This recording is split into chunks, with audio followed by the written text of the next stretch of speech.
Okay, खेल लेते हैं। ओके, अर्नब कल फिर से ग्राउंड में जाएगा, फिर अर्नब गुड बॉय बनेगा, फिर मम्मी का फेस हैप्पी हो जाएगा, अर्नब का फेस भी हैप्पी होगा, फिर मम्मी और अर्नब क्या खाएंगे? हाँ, ओके। हाँ, आ जाओ। अच्छा, स्माइल कर दो सबको। स्माइल। इधर आ जाओ, तो फोन में नहीं दिख रहे हो आप। ये देखो मम्मी, ये अभी थोड़ी देर रोने वाले आदमी जो आपको बिल्कुल आज हाय और रोते हुए दिख रहे थे, अभी देखो कैसे स्माइल कर रहे हैं। ठीक हो अब? तो जितनी देर में मैं वीडियो बना रही थी, आगे मैंने वो वीडियो आप क्लिप ज्वाइन किया है जिसमें मैंने किया है आप लोगों को, जिसमें मैंने एक्सप्लेन किया है कि ये सारा मैटर क्या था। तो जितनी देर में वो वीडियो बना रही थी उतनी देर में उसने अपने आप को स्टेबल कर लिया, जो भी उफान इमोशंस का उसके अंदर आ रहा था तो वो चीज़ सेटल डाउन हो गई। ये चीज़ है, कई बार मेल्टडाउन जब रीज़न के साथ स्टार्ट होता है, ये भी चीज़ मैंने देखी है, जब उसको पता है कोई रीज़न है उसके पीछे, जब क्लियर रीज़न होता है ना, तो मेल्टडाउन ज़्यादा देर तक नहीं चलता है। अभी आप देख रहे हो कितना खुश है, ठीक है, कोई प्रॉब्लम नहीं है। जैसा कि मैंने आप लोगों के साथ शेयर किया था गाइस, हर एज में ऑटिस्टिक बच्चों के जो बिहेवियरल इश्यूज होते हैं वो चेंज होते रहते हैं। ऐसा नहीं होता है कि बिहेवियरल इश्यूज किसी एज पे जाके पूरी तरह से स्टॉप हो जाएंगे। 14 ईयर की लगभग इस जर्नी में मैंने ये चीज़ देखी है कि कुछ इश्यूज खत्म हो जाते हैं और कुछ नए इश्यूज जो हैं वो स्टार्ट हो जाते हैं। और जब स्टार्टिंग में ही आप उन बिहेवियरल इश्यूज को टैकल नहीं करते हैं तो धीरे धीरे बच्चा समझ नहीं पाता है कि वो रॉन्ग ट्रैक पे जा रहा है और वो इशू जो है वो सिवियर होता जाता है। और फिर बाद में जब वो इशू सिवियर होता है तो फिर उसको टैकल करना या बच्चे के बिहेवियर को मॉडिफाई करना हमारे लिए बहुत बड़ा चैलेंज हो जाता है, या फिर मैं ये बोलूँ कि बहुत ज़्यादा मुश्किल हो जाता है। रिसेंटली मेरे साथ कुछ ऐसा ही हो रहा है। 3-4 मंथ से अर्नब में कुछ नया बिहेवियरल इशू अभी स्टार्ट हुआ है। मैंने स्टार्टिंग में थोड़ा लाइटली लिया, काफ़ी सालों के बाद मैं देख रही हूँ कि ये वाला इशू बहुत लंबे समय तक चल रहा है और इसमें एक लेवल पे आके तो मैं हताश भी हो गई कि क्या ये चीज़ अब परमानेंट रहेगी।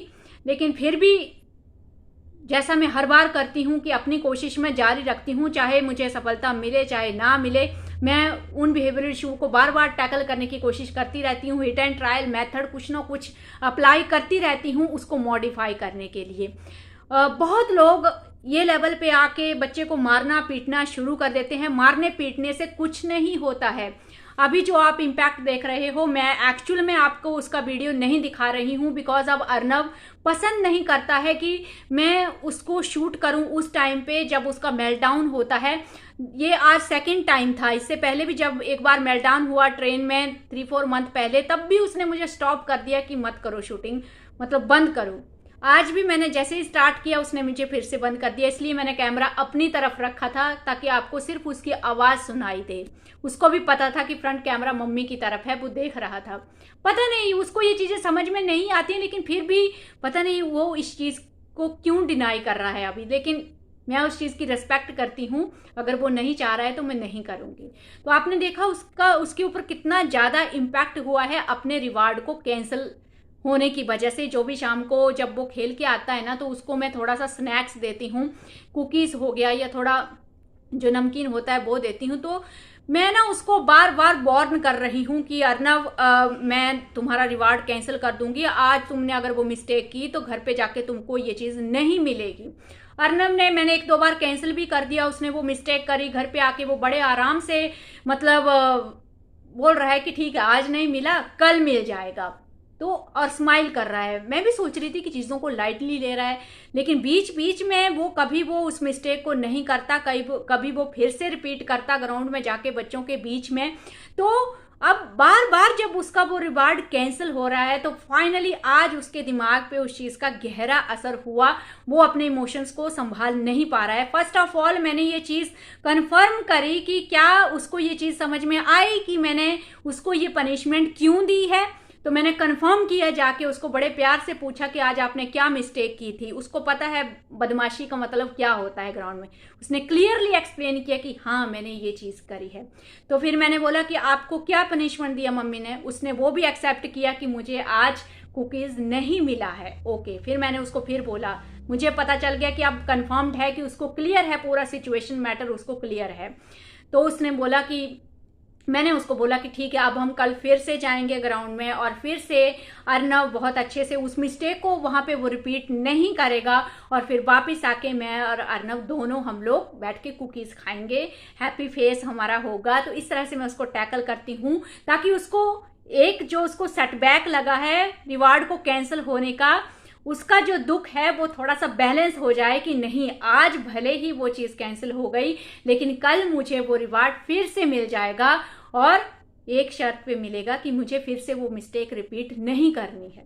हर चीज़ बोलते हैं ना कि बिना सेटबैक दिए या बिना चीज़ों को रियलाइज किए हम चीज़ों को नहीं सुधार सकते हैं। जब वो रो रहा है इस तरह से इतनी सी चीज़ के लिए, कोई नॉर्मल पर्सन होगा ना, या आप ही यहाँ पे सोच रहे होंगे यार कि एक कुकीज़ के लिए इतने ये इस बच्चे को अपने को रोते हुए देख सकती, नहीं देखा जा रहा है मेरे से। बीच में मैं उसको 2-3 बार टैकल करने के लिए आई, मैंने उसको हक किया, प्यार किया मैंने उसको इमोशनली, वो भी मेरे से हक करा है मुझे और फिर मुझे बोल रहा है कि मम्मी बैक में थोड़ा खुजली करो, उसको थोड़ा सा ऐसे ऐसे करते हैं तो उसको अच्छा फील होता है।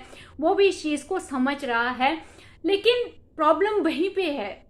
अगर इस स्टेप पे आके मैं थोड़ा झुक जाती हूँ और उसकी उस मतलब डिमांड को फुलफिल कर देती हूँ, हालांकि उसने मुझे मतलब डायरेक्टली नहीं बोला कि मुझे वो रिवार्ड दे दो, लेकिन ये चीज़ मेरे लिए क्लियर है कि इसका जो ये मेल्टडाउन स्टार्ट हुआ वो रिवार्ड कैंसिल होने की वजह से ही स्टार्ट हुआ। मुझे पता है उस चीज़ का और उसको भी पता है, ये चीज़ें उसको भी पता है। लेकिन यही वो चीज़ है कि अब वो बड़ा हो गया है, उसको अपने इमोशंस को हैंडल करना भी सीखना है। पूरी उम्र कोई भी इतने प्यार से तो हैंडल नहीं करेगा ना गाइस। खुद को वो बोलते हैं ना कि फ्यूचर के लिए भी इन बच्चों को प्रिपेयर करना है और कई बार अपने बच्चों की खुशी के लिए, अपने बच्चों को सुधारने के लिए, उनकी मिस्टेक्स को सुधारने के लिए, उनको सही रास्ता दिखाने के लिए इस तरह की चीज़ें करनी पड़ती हैं। लेकिन हाँ, यहाँ पे इस पूरे वीडियो का सिर्फ एक मकसद है मेरा बनाने का कि वो लोग, मुझे भी कई लोगों ने बोला कि तुम उसको मारती नहीं हो, तुम उसको डांटती पीटती नहीं हो, इसलिए ऐसा हो सकता है। तो ये भी चीज़ होती है कि अब आप देखो, अगर मतलब आपको यहाँ पे क्लियरली दिख रहा है कि एक रिवार्ड कैंसिल होने की वजह से कितना ज़्यादा उसके ऊपर इम्पैक्ट हो रहा है। उसको क्लियरली सब कुछ पता चल गया, वो मेरा पर्पस था, जो मेरा पर्पस था वो सब उसको फील हो रहा है, सब चीज़ें क्लियर हो रही हैं। तो फिर मारने पीटने का क्या मतलब है? यहाँ पे आप देख रहे हो मैं उसको साथ में प्यार कर रही हूँ, उसको कॉन्फिडेंस में लेने की भी कोशिश कर रही हूँ। तो इससे होता ये है कि आपका जो रिलेशन है ना बच्चे के साथ वो बना रहेगा। मारने पीटने के साथ वो चीज़ कुछ टाइम के लिए स्टॉप हो जाएगी, लेकिन साथ में मारना पीटना जो है ना वो आपके रिलेशंस को अपने बच्चे के साथ पूरी तरह से खराब कर देता है। उसका सबसे बड़ा ड्रॉबैक ये होता है और ये अकेला ही ड्रॉबैक काफ़ी है आपके बच्चे के फ्यूचर को खराब करने के लिए, चाहे वो नॉर्मल बच्चा है चाहे ऑटिस्टिक बच्चा है। सो आई होप आप इस चीज़ को अच्छे से समझ गए होंगे कि ये जो रिवार्ड सिस्टम होता है ना, यही सबसे परफेक्ट तरीका है ऑटिस्टिक बच्चों को थोड़ा रियलाइज कराने के लिए कि हम क्या चाह रहे हैं, है ना, अपनी बात समझाने का। कि भले ही अर्नब इन चीज़ों का लॉजिक नहीं समझता है कि ये चीज़ क्यों गलत है, लेकिन उसको वो चीज़ मेरे नज़रिए से देखनी पड़ेगी कि अगर मम्मी उस चीज़ को गलत बोल रही है, इट मीन्स वो चीज़ें सोशली एक्सेप्टेबल नहीं है और आई शुड स्टॉप, मुझे वो मिस्टेक स्टॉप करनी पड़ेगी। चुप हो गई, चुप हो गया। यश है, अच्छा यश में खुजली हो रही है। वाओ वेरी गुड, हाय फाई। अभी नहीं रो रहा है, अभी नहीं चिल्ला रहा है।